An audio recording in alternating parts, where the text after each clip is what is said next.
स्वागत है आपका पैडा पॉइंट में। दिस इज़ राहुल मेहरा और हिंदी पेडागोजी सीरीज़ का ये हमारा दूसरा वीडियो है। जो भी बच्चे पेडागोजी पढ़ना चाह रहे हैं स्पेशली हिंदी की, वो ज़रूर इस वीडियो को देखें। तो बिना देरी किए हुए हम आज का ये वीडियो स्टार्ट करते हैं। पहला क्वेश्चन है क्वेश्चन नंबर 16। 15 क्वेश्चन हमने हिंदी पेडागोजी पार्ट 1 में कंप्लीट किए हैं। ये 16 क्वेश्चन है। निम्नलिखित कथन पढ़िए। लेखन अनुभव पठन बोध को समुन्नत करते हैं। दूसरा कथन है लेखन शब्द संपदा के ज्ञान को विकसित करने में मदद करते हैं।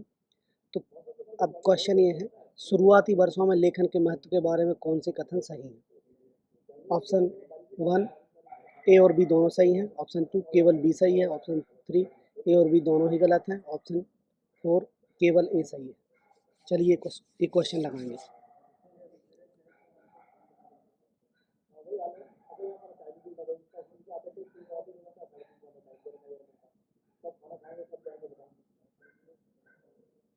तो चलिए इस क्वेश्चन को सॉल्व करते हैं। कथन 1, कथन ए, लेखन अनुभव पठन बोध को समुन्नत करते हैं। तो लेखन अनुभव मतलब बच्चे जो भी राइटिंग कर रहे हैं, चाहे वो संस्मरण लिख रहे हैं, चाहे वो कहानी लिख रहे हैं, कविता लिख रहे हैं, कुछ भी लिख रहे हैं, तो ये पठन बोध को तो निश्चित रूप से समुन्नत करेंगे, क्योंकि इससे बहुत सारी नॉलेज मिलेगी बच्चों को। तो हमारा फर्स्ट पहला कथन तो सही है। दूसरा कथन देखते हैं, लेखन शब्द संपदा के ज्ञान को विकसित करने में मदद करते हैं। तो लेखन जो राइटिंग है वो शब्द संपदा मीन्स वोकैब। वोकैब जैसे हम इंग्लिश में वोकैब याद करते हैं, वो शब्द संपदा के ज्ञान को विकसित करने में मदद कर रहा है। तो निश्चित रूप से कर रहा है, क्यों नहीं करेंगे। बच्चे लिखेंगे तो बहुत सारे शब्द भी सीखेंगे, और शब्द सीखेंगे तो वही तो शब्द संपदा, और शब्द संपदा इससे विकसित हो रही है। तो कुछ नहीं है, दोनों ये ऑप्शन हमारे करेक्ट हो जाएंगे। वैसे ही ऑप्शन देखते हैं और भी दोनों सही हैं, तो निश्चित रूप से और भी दोनों सही हैं। ये करेक्ट आंसर होगा। नेक्स्ट क्वेश्चन है क्वेश्चन नंबर 17। कक्षा 3 की अध्यापिका विद्यार्थियों को दिए गए लेखन कार्य के रूप में पूर्व लेखन गतिविधि आयोजित करना चाहती है। पूर्व लेखन गतिविधि आयोजित करना चाहती है। निम्नलिखित में से किस गतिविधि को पूर्व लेखन गतिविधि के रूप में आयोजित नहीं किया जा सकता? इस चीज़ का ध्यान रखेंगे, नहीं किया जा सकता। अपने सहपाठी के प्रारूप को संशोधित करना, टॉपिक से संबंधित विचार बिंदुओं पर अपनी सहपाठी से बात करना, विचार बिंदुओं पर मानस मंथन करना और बिंदुओं को बोर्ड पर लिखना। फोर्थ है टॉपिक से संबंधित पठन सामग्री देना। तो चलिए करिए इस क्वेश्चन को सॉल्व। क्या ऑप्शन, कौन सा ऑप्शन करेक्ट होना चाहिए?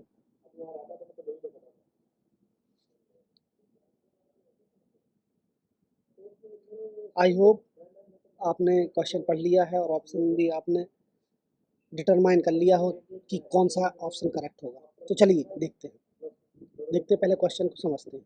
कक्षा 3 की अध्यापिका है, ठीक है। वो क्या कर रही है? विद्यार्थियों को दिए गए लेखन कार्य के रूप में पूर्व लेखन गतिविधि आयोजित करना चाहती है। पूर्व लेखन गतिविधि मैं आपको बताना चाहता हूँ कि क्या है पूर्व लेखन गतिविधि। पूर्व लेखन गतिविधि जब कोई बच्चा या कोई लेखक या कोई कवि या कोई भी हो, वो या संस्मरण लिख रहा हो, या कहानी लिख रहा हो, कविता लिख रहा हो, कोई क्वेश्चन का आंसर लिख रहा हो, कुछ भी लिख रहा हो, उससे पहले वो अपने मन मस्तिष्क में एक खाका तैयार करता है, एक माइंड मैप तैयार करता है कि हमें क्या लिखना है, कैसे लिखना है। एक खाका तैयार करता है, एक रोड मैप तैयार करता है कि हम क्या लिखेंगे और कैसे लिखेंगे। वही हमारा प्री राइटिंग या पूर्व लेखन है। तो पूर्व लेखन आयोजित करना चाहती है। तो कौन सी गतिविधि पूर्व लेखन गतिविधि के रूप में आयोजित नहीं किया जा सकती? नहीं। तो हम देख लेते हैं कौन कौन सी की जा सकती हैं, उनको हम एलिमिनेट कर देंगे, और जो नहीं की जा सकती वो बच जाएगी। अपने सहपाठी के प्रारूप को संशोधित करना, टॉपिक से संबंधित विचार बिंदुओं पर अपने सहपाठी से बात करना, विचार बिंदुओं पर मानस मंथन करना और बिंदुओं को बोर्ड पर लिखना, टॉपिक से संबंधित पठन सामग्री देना। कौन सी गतिविधि नहीं की जा सकती? अपने सहपाठी के प्रारूप को संशोधित करना, देखते हैं इसको। टॉपिक से संबंधित विचार बिंदुओं पर अपने सहपाठी से बात करना, विचार बिंदुओं पर मानस मंथन करना और बिंदुओं को बोर्ड पर लिखना, और टॉपिक से संबंधित पठन सामग्री देना। अब आपको सोचना कौन सा ऑप्शन करेक्ट होगा। अब अपने सहपाठी के प्रारूप को संशोधित कर रहे हैं, सहपाठी से बात कर रहे हैं, ये दोनों तो लगभग हमारे सिमिलर हो गए। मैं आपको बताऊंगा कि कैसे आपको एलिमिनेट करना है, कैसे आप एलिमिनेट करेंगे ऑप्शंस को। इसको देखते हैं। विचार बिंदुओं पर मानस मंथन करना और बिंदुओं को बोर्ड पर लिखना, टॉपिक से संबंधित पठन सामग्री देना। अब देखो, ये कर सकते हैं, अपने सहपाठी प्रारूप को संशोधित कर सकते हैं, और ये भी है टॉपिक से संबंधित विचार बिंदुओं पर अपने सहपाठी से बात ही तो करना है। और टॉपिक से संबंधित पठन सामग्री देना, ये भी दे सकती है, ताकि बच्चे अपने दिमाग में बना सकें कि हमें क्या लिखना है। ये नहीं होगा।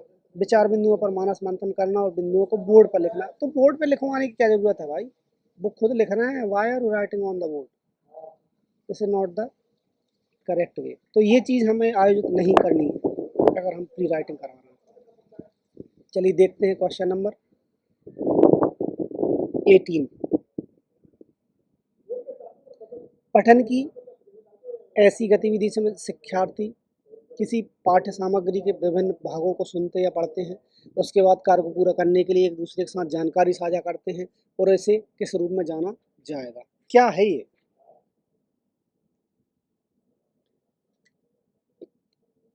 चलिए देखते हैं।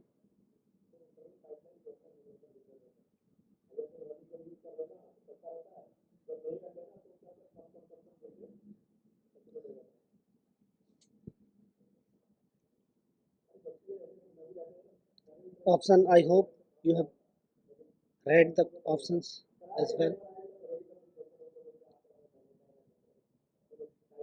चलिए देखते हैं, क्वेश्चन को फिर से समझते हैं। पठन की ऐसी गतिविधि, रीडिंग गतिविधि, ठीक है, या रीडिंग राइटिंग जो भी समझ सकते हैं आप। पठन की ऐसी गतिविधि जिसमें शिक्षार्थी किसी पाठ्य सामग्री के विभिन्न भागों को सुनते या पढ़ते हैं, ठीक है, या तो आइदर लिसनिंग और रीडिंग, या वो लिख रहे हैं, या वो पढ़ रहे हैं, या सुन रहे हैं। उसके बाद कार्य को पूरा करने के लिए एक दूसरे के साथ जानकारी साझा कर रहे हैं, तो they are helping each other, एक दूसरे की मदद भी कर रहे हैं। इसे किस रूप में जाना जाएगा? जारी श्रुतलेख। श्रुतलेख तो हमारा डिक्टेशन हो गया। हम बच्चों को एक पैराग्राफ बोल रहे हैं या कुछ भी लिखा रहे हैं, बच्चे सुनेंगे और लिखेंगे सुन सुन के, तो ये तो नहीं। जारी पाठ्य सामग्री, चलो देखते हैं इसको। जिक्सा श्रुतलेख, इसको भी देखते हैं। मूक अभिनय, डम्ब सराड। मूक अभिनय मतलब साइलेंट प्ले कर रहे हैं बच्चे, कोई ड्रामा कर रहे हैं, कोई प्ले कर रहे हैं, तो ये तो नहीं होगा, ये तो बिल्कुल भी नहीं होगा। ड्रामा कर रहे हैं भाई, ड्रामा में कहाँ से ये सारी चीज़ें आ जाएंगी, तो ड्रामा तो में तो नहीं आ रही है। अब हमारे पास दो ऑप्शन है, जिक्सा श्रुतलेख, जारी पाठ्य सामग्री। तो जारी पाठ्य सामग्री तो पाठ्य सामग्री प्रोवाइड कर रहे हैं आप, उसमें सुनने का तो कुछ है नहीं, तो ये भी हमारा ऑप्शन इनकरेक्ट हो जाएगा। So correct option will be option number 2। देखते हैं 19 क्वेश्चन।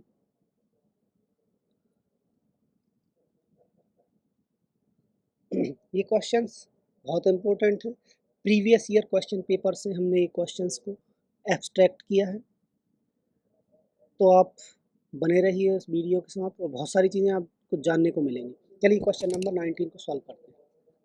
कक्षा 2 की अध्यापिका जिसका नाम नवोमिता है, उसने कक्षा पुस्तकालय का बहुत अच्छी तरह से प्रबंध किया है और वह विद्यार्थियों को कहानियाँ पढ़ने के लिए प्रेरित करती है।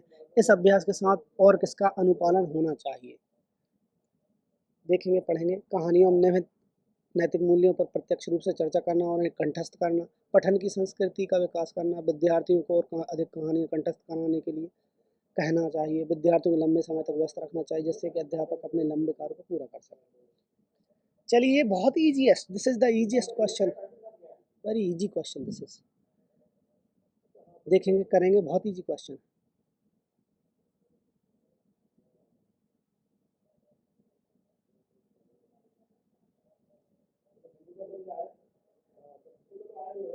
चलिए देखते हैं इस क्वेश्चन का आंसर क्या होना चाहिए। कक्षा 2 की अध्यापिका है जिसका नाम नवोमिता है, ठीक है, कक्षा 2 की अध्यापिका। तो क्या है, कक्षा पुस्तकालय का बहुत बहुत अच्छी तरह से प्रबंध किया है और वह विद्यार्थियों को कहानियाँ पढ़ने के लिए प्रेरित करती है, ठीक है, मोटिवेट कर रही है बच्चों को कहानियाँ पढ़ने के लिए कि आप, मैं बहुत सारी बुक्स का प्रबंध कर देती हूँ, आप पढ़िए और बहुत सारी जानकारियाँ आप जुटा पाएंगे, मतलब ऐसा मोटिवेट कर रही है, आप बच्चों को मोटिवेट कर रही है। इस अभ्यास के साथ और इसका अनुपालन होना चाहिए। इसके साथ साथ उसे क्या करना चाहिए कि बच्चे मोटिवेट हों और अच्छे से पढ़ें। तो कहानियों में निहित नैतिक मूल्यों पर प्रत्यक्ष रूप से चर्चा करना और उन्हें कंठस्थ करना, कंठस्थ करना भाई। तो रटाने का काम नहीं करना हमें, कंठस्थ करना मतलब रट्टाफिकेशन है, रट लो रे, what is this, this one should not be applied. तो इसको बिल्कुल नहीं है, कंठस्थ करने की तो बिल्कुल ही बात नहीं करना। देखते हैं पठन संस्कृति का विकास करना, देखते हैं इसका, विद्यार्थियों को और अधिक कहानी कंठस्थ करने के लिए कहना। फिर से कहने लगे रट लो भैया, रट्टाफिकेशन तो गलत है भाई, क्या है ये, रटाना नहीं है।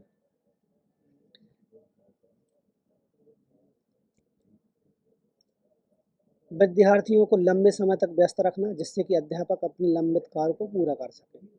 ये तो ये कह रहे हैं भैया कि तुम तो पढ़ते रहो खूब, हम अपना काम कर लेते हैं, हम लेजी हैं, हम लेजी टीचर हैं, हम सोते रहते हैं, हम अपना काम अभी पूरा करेंगे, तुम पढ़ो।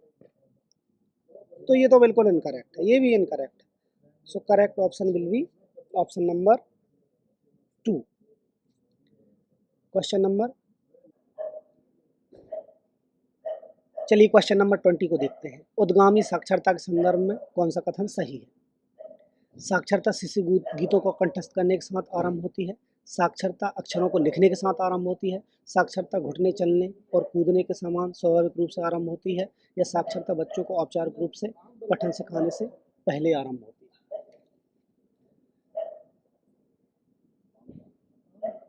This is one of the easiest question, easy है, इसमें एक ही बहुत अच्छा करेक्ट आंसर है, अब देखेंगे।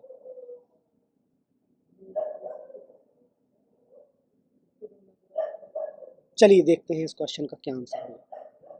उद्गामी साक्षरता, सबसे पहले तो मैं आपको उद्गामी साक्षरता का अर्थ बता देता हूँ, क्या है उद्गामी साक्षरता। उद्गामी साक्षरता, कोई भी बच्चा है, छोटा है, वो पढ़ना लिखना सीख रहा है, लिटरेसी सीख रहा है, तो वो हमारी उद्गामी साक्षरता होगी। और इसे हम इंग्लिश में अगर अनुवाद करें तो इसे हम इमरजेंट लिटरेसी भी बोलेंगे। बच्चे ने पढ़ना लिखना सीखना स्टार्ट किया है, ये है इमरजेंट लिटरेसी। साक्षरता तो ये ऑप्शन है, तो कौन सा कथन सही है इमरजेंट लिटरेसी के संबंध में, कौन सा क्वेश्चन, कौन सा ऑप्शन सही है। साक्षरता शिशु गीतों को कंठस्थ करने के साथ आरंभ होती है, तो जो नानी है, माँ है, ये लोरियाँ सुनाती हैं बच्चों को, क्या तब से स्टार्ट हो रही है। साक्षरता अक्षरों को लिखने के साथ आरंभ होती है, कि बच्चा ऑफिशियली लिखेगा, नोटबुक लेगा तभी स्टार्ट होगी क्या। साक्षरता घुटने चलने और कूदने के समान स्वाभाविक रूप से आरंभ होती है। साक्षरता बच्चों को औपचारिक रूप से पठन सिखाने से पहले आरंभ होती है। तो बिल्कुल क्लियर है ये, क्लियर कैसे है ये मैं बताता हूँ। घुटने, साक्षरता घुटने चलने और कूदने के समान स्वाभाविक रूप से होती है, ऑटोमेटिक होती है, धीरे धीरे होती है, ग्रेजुअल प्रोसेस में होती है और चलती रहती है। उसका कोई निश्चित समय नहीं है कि भाई 15 तारीख को 5 बजे लिटरेसी स्टार्ट हो गई, कि आपने गीत गाया तब स्टार्ट हो गई, कि आपने गीत गाना स्टार्ट किया तब स्टार्ट हो गई, नहीं ऐसा नहीं है। अक्षर लिखेगा बच्चा तभी स्टार्ट होगी, कि भाई बहुत सारे बच्चे तो क्योंकि पहले ही पढ़ना लिखना सीखने लगते हैं ना, अक्षर लिखेगा तभी, तो ऐसा नहीं, सीखेगा बोलना सीखेगा तभी स्टार्ट हो गई, उससे पहले ही स्टार्ट हो जाती है। साक्षरता बच्चों को औपचारिक रूप से पठन सिखाने से, भाई स्कूलिंग कराओ तभी स्टार्ट होगी इमरजेंट लिटरेसी, तो ऐसा नहीं है, ये भी इनकरेक्ट है। तो हमारा करेक्ट ऑप्शन होगा साक्षरता घुटने चलने और कूदने के समान स्वाभाविक रूप से आरंभ होती है। क्वेश्चन नंबर 21, सहपाठी समीक्षा को विद्यार्थियों की लेखन प्रक्रिया में सुधार लाने के लिए महत्वपूर्ण युक्ति माना जाता है। सहपाठी समीक्षा का क्या उद्देश्य।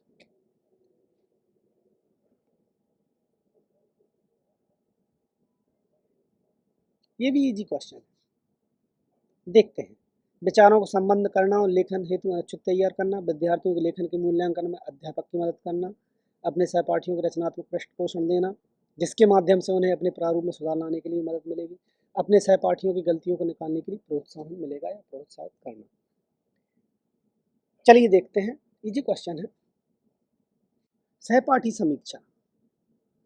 सहपाठी समीक्षा क्या है? सहपाठी समीक्षा, सहपाठी समीक्षा को विद्यार्थियों को, चलो सहपाठी समीक्षा बताओ।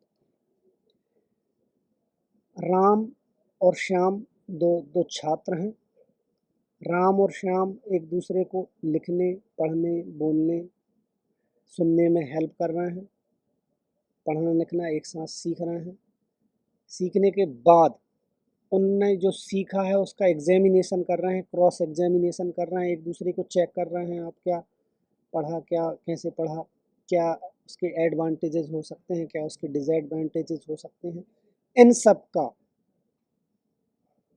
जो जो कॉन्सेप्ट है वही हमारी सहपाठी समीक्षा। मतलब सरल शब्दों में कहा जाए तो जो सीखा है उसका क्रॉस एग्जामिनेशन करना, उसके पॉजिटिव पॉइंट, नेगेटिव पॉइंट देखना, यही हमारी सहपाठी समीक्षा है। तो सहपाठी समीक्षा को विद्यार्थियों की लेखन प्रक्रिया में सुधार लाने के लिए एक महत्वपूर्ण युक्ति माना जाता है सहपाठी। ठीक है, सहपाठी समीक्षा का क्या उद्देश्य है? तो निश्चित रूप से यही उद्देश्य होगा कि भाई मेरा दोस्त है, मेरा जो साथी है, साथ पढ़ने वाला है, सहपाठी है, वो ज़्यादा से ज़्यादा सीखे, उसके पास ज़्यादा से ज़्यादा इनोवेटिव आइडियाज़ आएँ, वो ज़्यादा से ज़्यादा कॉन्सेप्ट को एग्जीक्यूट करे, बहुत ज़्यादा उसका बेनिफिट हो। यही तो होगी सहपाठी समीक्षा। तो देखो, विचारों विचारों को संबद्ध करना और लेखन हेतु अनुच्छेद तैयार करके दे दोगे? नहीं, ये तो नहीं होगा। दे भी सकते हो, बिल्कुल पका पकाया भी नहीं दे सकते। विद्यार्थियों के लेखन के मूल्यांकन में अध्यापक की मदद करना, तो ये इसमें ये तो बिल्कुल इनकरेक्ट है, ये तो बिल्कुल इनकरेक्ट है, ये तो कहीं से भी करेक्ट नहीं होगा, कहीं से भी करेक्ट नहीं होगा। अध्यापक की मदद करने से क्या होगा? फोर्थ देखते हैं, अपने सहपाठियों की गलतियों को निकालने की प्रोत्साहित करना। तो ये नहीं है कि कोई भी हो, कुछ भी गलतियां हो, गलतियां निकालो, मिस्टेक्स देखते रहो। इससे क्या होगा? उनको करेक्ट भी करना है, उनको बोलना भी है, इंट्रोस्पेक्ट करने के लिए, स्व मूल्यांकन करने के लिए बोलना है। तो ये भी नहीं है, ये भी नहीं है। अब देखते हैं, अपने सहपाठियों को रचनात्मक पृष्ठपोषण देना। यस, इनोवेटिव तरीके से आपको उसकी हेल्प करना, जिसके माध्यम से उन्हें अपने प्रारूप में सुधारने के लिए मदद मिलेगी, खुद मदद करेंगे। तो this is the correct option, यही हमारा करेक्ट आंसर है।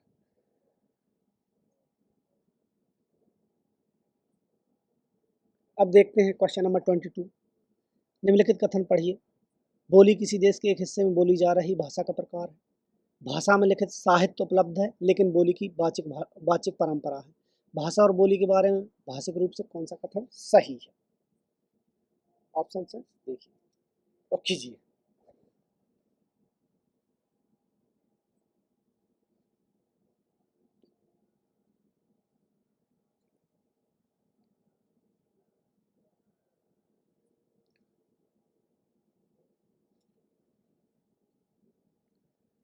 चलिए देखते हैं, पहले तो हम दोनों कथन का अवलोकन करते हैं, देखते हैं, विचार करते हैं क्या है। क्या है?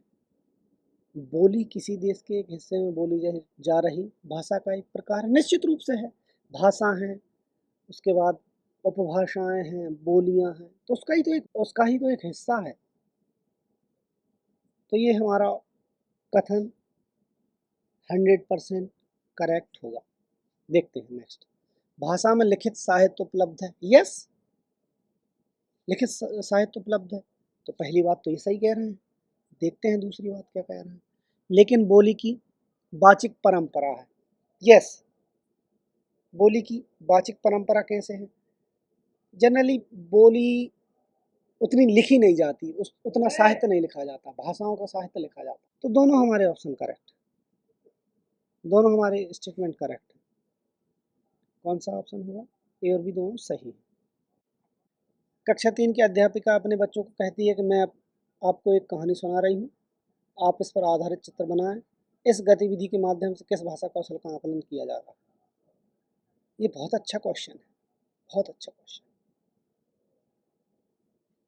पठन कौशल, बोलने का कौशल, श्रवण कौशल या लेखन कौशल? चलिए देखते हैं इस क्वेश्चन का क्या आंसर होना चाहिए। कक्षा 3 की अध्यापिका है, कक्षा 3 है, उसकी अध्यापिका है, वो क्या कह रही है, अपने बच्चों को कह रही है कि मैं आपको एक कहानी सुना रही हूँ, आप इस पर आधारित चित्र बनाएंगे। तो बच्चों को ये बोला गया है कि मैं कहानी सुना रही हूँ, बच्चे क्या करेंगे, कहानी सुनेंगे और कहानी सुनते सुनते उस पर चित्र बनाएंगे। जैसे मैं फॉर एग्जांपल मैं बताता हूँ आपको। एक जंगल था, जंगल के बीचों बीच एक नदी बह रही थी और एक बहुत बड़ा पेड़ था। तो बच्चे नदी का चित्र बना देंगे, जंगल का आउटलाइन चित्र बना देंगे, पेड़ का चित्र बना देंगे। तो सुन रहे हैं बच्चे और उसके बाद चित्र बना रहे हैं। तो ये कह रहे हैं इस गतिविधि के माध्यम से किस भाषा कौशल का आकलन किया जा रहा है? तो बच्चे सुन रहे हैं, श्रवण का तो हो रहा है, सुन रहे हैं, श्रवण का हो रहा है, और चित्र बना रहे हैं, लेखन का हो रहा है, लेखन का हो रहा है। पठन कौशल, पढ़ तो नहीं रहे हैं, बोल भी नहीं रहे हैं, तो ये दोनों तो हमारे इनकरेक्ट होंगे, ये दोनों तो हमारे इनकरेक्ट होंगे। अब आप बोलेंगे सर, अब इसमें हम कौन से ऑप्शन को करेक्ट माने? आपने तो दोनों कर दिए करेक्ट, श्रवण कौशल और लेखन कौशल। तो जो अध्यापिका है वो कहानी सुना रही है, तो श्रवण हो रहा है, पहले श्रवण हो रहा है तो श्रवण ज़्यादा करेक्ट होगा, लेखन तो बाद में हो रहा है। So question number option number 3 will be the correct option. लेकिन सेकेंडरी है, प्राइमरी गोल है सुनना, सुनेंगे तभी तो बनाएंगे।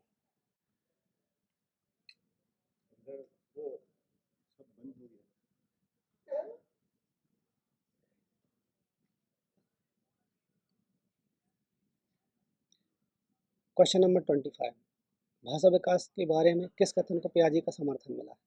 कौन सा कथन है जो पियाजे की थ्योरी से मैच कर रहा है? भाषा का विकास संज्ञानात्मक विकास का कारण है, ना कि परिणाम। कुछ भाषाई अवधारणाओं को तभी सिखाना चाहिए जब बच्चे संज्ञानात्मक परिपक्वता की उपयुक्त अवस्था में पहुंच जाएं। बच्चों को भाषा सिखाने के लिए व्याकरणिक नियमों को कंठस्थ करने की जरूरत है। भाषा विकास आदत निर्माण के समान है। चलिए देखते हैं इस क्वेश्चन का क्या आंसर होना चाहिए। भाषा विकास के बारे में किस कथन को पियाजे का समर्थन मिला है? तो सबसे पहले तो हम लास्ट के दो ऑप्शंस देख लेते हैं। बच्चों को भाषा सिखाने के लिए व्याकरण के नियमों को कंठस्थ करने की जरूरत है। देखो फिर मैं बता रहा हूँ, रटाना कुछ भी नहीं है, रट्टाफिकेशन नहीं होना चाहिए। Option 3 is incorrect. भाषा विकास आदत निर्माण के समान ही है। आदत निर्माण कैसे है? ये भी नहीं होगा।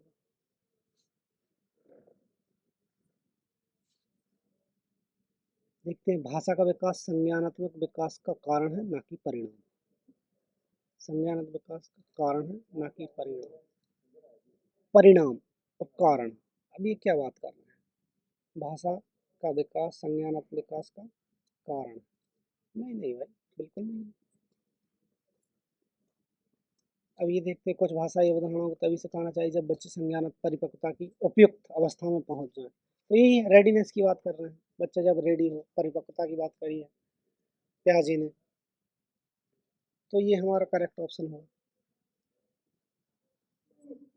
ऑनलाइन पढ़ा रहे हैं।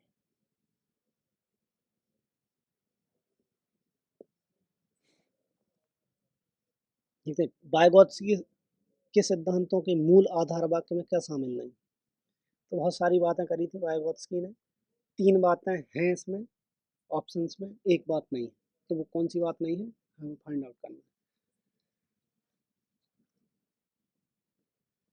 पहला ऑप्शन है निकटस्थ विकास का क्षेत्र, संस्कृतिकरण, सहारा देना या स्क्रैप फोल्डिंग, आत्मसातीकरण या आत्मसातीकरण है, आत्मसातीकरण एसिमिलेशन। तो ये तो आप थ्योरी पढ़ेंगे वाइगोत्स्की की, बहुत ईजी क्वेश्चन है। जेडपीडी की बात करी उन्होंने, जोन ऑफ प्रॉक्सिमल डेवलपमेंट, ये तो हमारा है। मूल सिद्धांतों में से एक है। सहारा देना, स्कैप फोल्डिंग की भी बात करी, जो हम बच्चे को एक्स्ट्रा हेल्प देते हैं, कोई पढ़ रहा है बच्चा पढ़ नहीं पा रहा है, एक्स्ट्रा हेल्प देने से वो चीज़ें सीख रहा है, स्कैप फोल्डिंग की बात करी है उनने। आत्म एसिमिलेशन की, जैसे कोई न्यू कॉन्सेप्ट है, बच्चा उसको एडॉप्ट कर लेता है, उसको समझ लेता है और अपने ब्रेन में उसको फिट कर लेता है, तो ये एसिमिलेशन है। तो ये भी है, और निकट जेडपीटी ये भी है। तो कौन सा आधार वाक्य में शामिल नहीं है? संस्कृतिकरण। ऐसी कोई बात नहीं करी, ऐसी कोई बात नहीं करी, ठीक है, ऐसी कोई बात नहीं करी। तो ये आधार वाक्य में शामिल नहीं है, तो इसलिए हमारा correct option will be option number 2। Question number 27 देखते हैं। यह विचार की भाषा हमारे विचारों को ढांचा प्रदान करती है, किसके द्वारा समर्थ? किसने कहा था कि भाषा हमारे विचारों को ढांचा ढांचा प्रदान करती है? चलिए देखते हैं कौन सा ऑप्शन करेक्ट होगा। जीन पियाजे कहते हैं विचार भाषा से पहले आता है, जबकि इनने कहा है भाषा हमारे विचारों को ढांचा ढांचा प्रदान कर रही है, तो भाषा पहले है। तो ये इससे तो ये डिफर कर रहे हैं, तो जीन पियाजे तो नहीं होगा। अब वही बात करें हम, नॉम चॉम्स्की, इनने यूनिवर्सल ग्रामर की बात करी है, यूनिवर्सल ग्रामर की बात करी है कि बच्चे भाषा कैसे सीखते हैं, चाहे कोई भी भाषा परिवार के बच्चे हों, तो उसकी बात करी है, बच्चे स्वाभाविक रूप से भाषा सीखते हैं, ये नॉम चॉम्स्की की बात है। ये दोनों तो हमारे एलिमिनेट हो गए। अब हम आते हैं जेरोम ब्रूनर पे। ब्रूनर की बात क्या है? ब्रूनर ये कहते हैं कि संज्ञानात्मक विकास में भाषा की बहुत बड़ी भूमिका है, लेकिन इनने ऐसी कोई बात नहीं करी कि पहले विचार आएगा कि पहले भाषा आएगी, तो ये भी हमारा ऑप्शन एलिमिनेट हो गया। अब हमारे पास कौन सा ऑप्शन बचा है? स्पीयर व परिकल्पना। तो करेक्ट आंसर हमारा थर्ड ऑप्शन होगा। Third option will be the correct option. 28 question है हमारा डिस्ग्राफिया से, जो कि लेखन विकार है, लिखने में समस्या आती है बच्चों को। तो ऑप्शन है अक्षरों की आकृति बनाने में कठिनाई, लेखन में उल्टाव, वाचन और भाषार्जन में विलंब, अक्षरों के नाम और वर्णमाला की ध्वनियों को सीखने में कठिनाई। अब इसको हम एलिमिनेशन अब इसको हम एलिमिनेशन टेक्निक से करते हैं। डिस्ग्राफिया, लेखन वैकल्य, अक्षरों के नाम और वर्णमाला की ध्वनियों को सीखने में कठिनाई। ध्वनि तो सीख लेते हैं, सुन के सीख लेते हैं, लिखने की प्रॉब्लम है ना, तो ये तो नहीं होगा, ये तो हमारा नहीं होगा। वाचन और भाषा अर्जन में विलंब, वाचन और भाषा अर्जन ये भी लिखने की बात नहीं है, लेखन में कार है ना, डिस्ग्राफिया है। अक्षरों की आकृति बनाने में कठिनाई, ये हो सकता है, लेखन में उल्टाव। तो देखिए जनरली डिस्ग्राफिया वाले बच्चों का क्या होता है, वो बी को डी लिख देते हैं, और भी बहुत सारे वर्ड हैं उल्टा लिखते हैं जनरली वो, तो लेखन में उल्टाव होता है, उनका रिवर्सल होता है, तो ये डिस्ग्राफिया है हमारा। Correct option will be option number 2।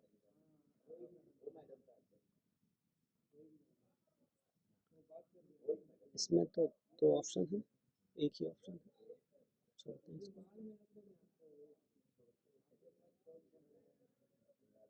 देखते हैं 30th क्वेश्चन। पठन की प्रकृति के बारे में कौन सा सही है? बच्चे पठन की क्रिया में संलग्न होकर पठन सीखते हैं। पाठ्य सामग्री के अर्थ को समझने के लिए सभी शब्दों को समझने की आवश्यकता है। संवेदी गत्यात्मक कौशलों में परिपक्वता को पठन कौशल मंत्रण के रूप में पूर्वानुमान किया जाता है। पठन केवल डिकोड करने की योग्यता है। तो सिर्फ ये तो हम पहले ही इसको एलिमिनेट कर देते हैं। क्यों? कि भाई पठन पठन केवल डिकोड करने की योग्यता है, सिर्फ हम उनको ट्रांसलेट करना है क्या उसका अर्थ? नहीं, उनसे भी परे बहुत सारी चीज़ें हैं, नॉलेज ले रहे हैं उससे, हम अपनी बात कह पा रहे हैं, हम ड्रामा कर पा रहे हैं, हम म्यूजिक कर पा रहे हैं, बहुत सारी चीज़ें हैं पठन की। तो ये तो हमारा इनकरेक्ट हो गया। अब देखते हैं, बच्चे पठन की क्रिया में संलग्न होकर पठन सीखते हैं। तो पढ़ने की क्रिया में संलग्न होकर ही सीखते हैं ऐसा नहीं है, कई बार अनौपचारिक रूप से भी सीख लेते हैं, कई बार क्लासरूम में ना हो तब भी सीख लेते हैं, बाहर भी सीखा जा सकता है। तो ये भी इनकरेक्ट, ये भी हमने हटा दिया है। अब दो बचे हैं, पाठ्य सामग्री के अर्थ को समझने के लिए सभी शब्दों को समझने की। देखो, कई कई शब्द बहुत कठिन होते हैं जिनको हम समझ नहीं पाते, लेकिन उस सेंटेंस का अर्थ तो हमें पता है, उस पैराग्राफ को तो हम समझ पाते हैं। तो ज़रूरी नहीं है कि सारे शब्द हमें उनके अर्थ पता हों, सारे शब्दों के मतलब हमें पता है, ये नहीं होना चाहिए। तो ये भी हमारा इनकरेक्ट हो जाएगा। अब हमारे पास सिर्फ एक ऑप्शन बचा है, संवेदी गद्यात्मक कौशलों में। देखते हैं ये भी करेक्ट हो सकता है कि नहीं। संवेदी गद्यात्मक कौशलों में परिपक्वता को पठन कौशलों में अंतरण के रूप में पूर्वानुमानित किया जाता है। संवेदी गद्यात्मक कौशलों में परिपक्वता को पठन, तो रेडीनेस, वही रेडीनेस की बात कर दी है, जिनके आज की बात कर दी है। तो यही है करेक्ट ऑप्शन हमारा। So this is the last question for today's video.